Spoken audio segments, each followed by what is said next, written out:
Having a smart home isn't just about fancy gadgets, automations, or creating that perfect lighting scene for the movie that you're about to watch. Those things are great, but today I want to share with you 5 amazing tips to simplify your daily life using apps offered in the Apple ecosystem. You can start using these today, and I bet there's some that you were never aware of.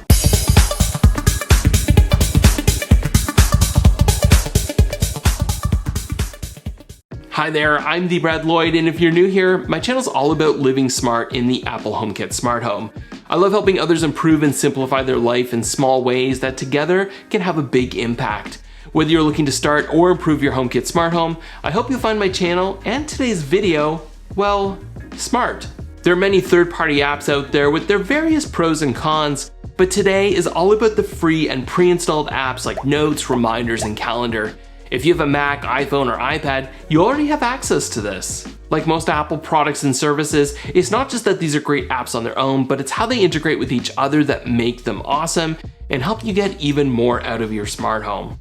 Our homes, lives, and needs are constantly evolving. Not so long ago, I would have paper notes in different places, Post-its, to-do, and shopping lists on the refrigerator, as well as things stored electronically. It was really all over the place until I realized the capabilities of the Apple ecosystem through tools like Notes, Reminders, and Calendar. These apps are not a part of HomeKit specifically, but they add another layer of convenience and productivity, complementing HomeKit and my smart home. Some think of Apple's ecosystem as being a double-edged sword. Once you're in, it can be hard to escape. But if you're like me, it's how Apple's products and services work so well together that's the ultimate benefit. Every detail, enhancement, and new release in the Apple ecosystem is helping us to achieve a smart life. There's something so advanced about being able to use our closest HomePod mini to manage our life, from adding grocery items to setting reminders, setting light scenes, making appointments, or adding a task to a shared list. Are you getting the full benefits from these apps in your smart home? Maybe not, so stick around. The Notes app is simply a notepad with a few hidden features. Whether on a Mac, iPhone, or iPad, the interface is relatively similar. Have a thought or idea? Put it in a note. This is a quick and easy way to write things down and keep track of those random day-to-day stuff. Using the Shared button, you can add Safari pages, photos, or even a podcast to a note. You can change folders and hashtags to keep your notes organized, or just leave them as is. I have a lot of notes. For good maintenance, now is probably a good time to do some spring cleaning and delete some of these. Reminders are similar. Well, you can create a list in Notes. All reminders are in a list. There's so much that you can do with reminders, both for personal use or with work. Today, I want to keep things more broad and focus on how you and your family can better take advantage of this app just by using Siri. Again, this app is so simple by itself, but it's how it integrates and connects with your family and friends that make these apps so special. If you want to dig deeper, you can create hashtags to organize your lists. Smart lists can also be created that use filters to automatically group items. The filters can be based on the hashtags or other things like date, time, and flags. Reminders can also appear when you connect or disconnect from CarPlay, when you arrive home, or when you arrive at a specific location. For example, I could create a Starbucks smart list that reminds me of things like picking up a bag of coffee the next time I'm there. Definitely some cool possibilities here, but unfortunately, smart lists can't be shared. For me, there are 2 categories of reminders. First are things that you want to be notified of at a specific time. Siri, remind me in the morning at 9 a.m. to book a hair appointment. Okay, Brad, your reminder is set for Monday 9 a.m. Or perhaps a recurring reminder like, Siri, remind me every Thursday at 7 p.m. to take out the garbage. The second category of reminders are lists. These are not time sensitive where you need to be notified, but they can be easily referred to as needed, such as a list of video ideas. If I get an idea, I can add it to my video list. I don't need to be notified, but when it's time for me to plan new content, I can easily refer to this list. For both of these apps, what I really love is how simple they are. They're pre-installed, so there's no need to go looking for them in the App Store, and they sync across all of your devices automatically, which is really amazing. Add a reminder to your watch, see it on your Mac. Add a note on your iPad, see it on your iPhone. One thing you can't do though is add notes on your watch. There's no Notes app on the watch, which is really strange in my opinion. Most of the time I'm using my watch to add reminders, not notes, so it's not a huge deal, but hopefully this is fixed in the future. Okay, now that we've covered the differences, let's get into my top 5 tips, starting with number 1, creating lots of lists. Taking time to create lists in the Reminders app will allow you to benefit from all this app has to offer. You can have as many lists as you need, so just put a bit of thought into what makes sense for you. The intent is adding reminders that will eventually be checked off. Here are some lists that I use. I have a grocery and a Costco list that I use daily. When I'm in the kitchen and there's something that I need, I simply add it to my list. This way, when we're making our weekly trip to Costco or placing our weekly grocery order, we have something that we can refer to. There are many staple items that we purchase weekly, like fruits and vegetables, but when you realize that you're out of shreddies or dill pickle chips, or maybe you need some maple syrup for that recipe that you want to make next week, adding a reminder will make sure that you don't forget when you're out and about, eh? These are definitely the 2 lists I use the most, but I also have a list for the LCBO. This is the liquor store in Ontario for those that may not know, as well as an Amazon and IKEA list. We don't have a local IKEA, so this is a place I go to maybe once a year. It's helpful to have a list so when I do make my annual trip, I can refer to it and remember, oh yeah, I need to pick up a new microwave cover and some new spoons. Side note, is it just in my home that we're constantly out of small spoons? And every time I buy more, I'm forced to buy a full set, so I end up with what seems like 100 knives and forks. Maybe it's just me. Again, create as many lists as what makes sense for you, but having the list there, even for those rare occasions, can be really beneficial. The point is, they're always there in one easy to access place. Though if you don't have a list, you can easily create that using Siri. If Siri doesn't recognize a list, you'll be asked if you want to create one. Sorry, Brad. I didn't find a Home Depot list. Do you want to create one? Number 2 is the hidden power of notes. At face value, this is so simple and you might think it's just basic text. Here's some real life examples of how to get the most out of this app. Let's just start by randomly seeing a few of my notes. Here I have one for my breakers. Although my electrical box is labeled, it's not labeled well. Since I'm constantly turning off power to install new smart switches, it's important to know which breaker controls which switch. So I keep this updated in a note. Here we have a family to-do list with things like making food to cleaning, wrapping gifts. I also have a note for Christmas movies we like to watch during the holidays. We watch a few of the classics every year. I also have a neighborhood note. We're in a new subdivision, so there are a lot of new neighbors. When we meet a new neighbor, which has been harder the last 2 years because of COVID, I can write it down and hopefully never forget.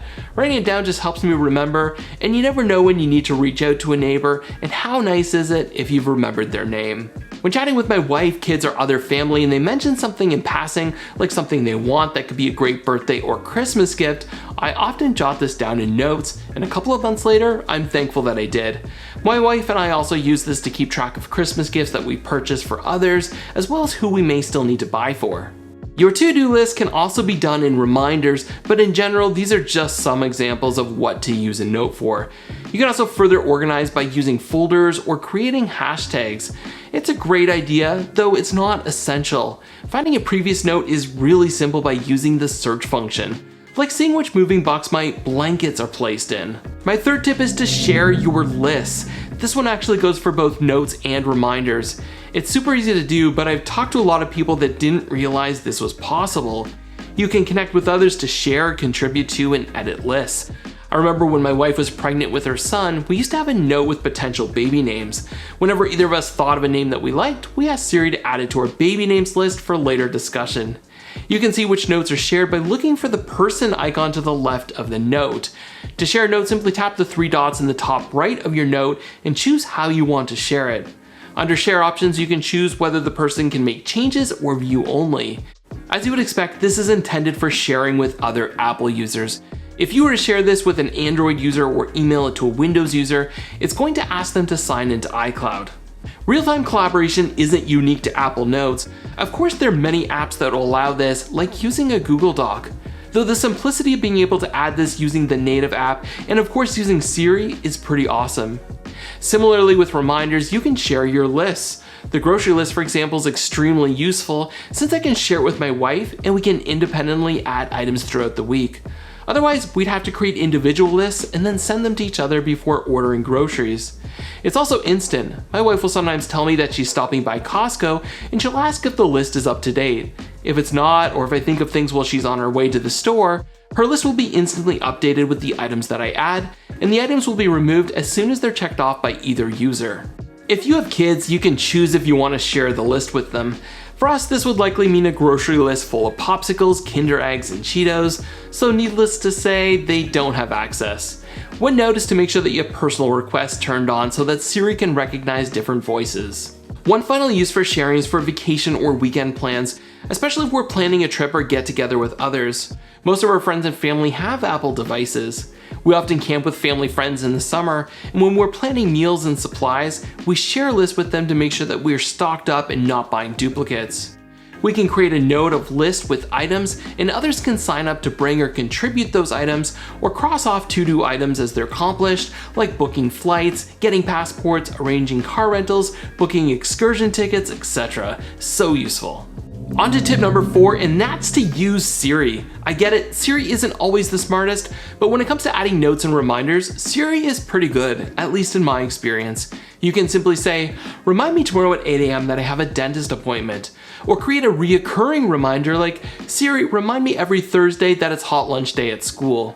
This is the magic of the app. It's what makes using notes and reminders so easy in my opinion.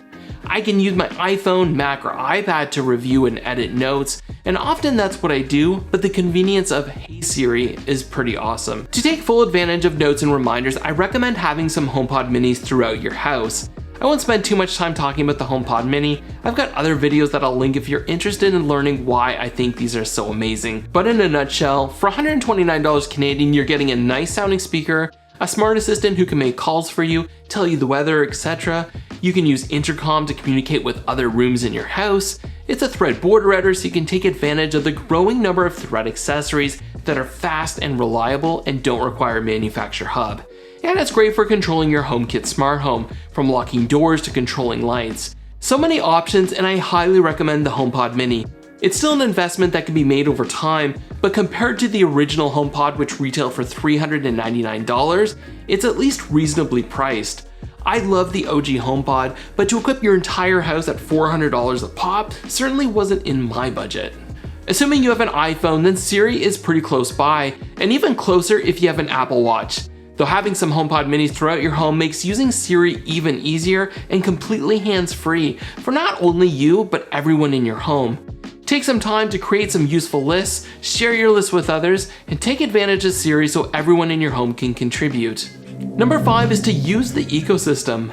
Once you've created the habit and you're regularly using notes and reminders in your everyday life, you'll really be able to see how this all comes together to work as an ecosystem, improving your productivity. It's so second nature for me to use Siri when something pops into my mind that now I use it to ensure that I'm productive at work and home.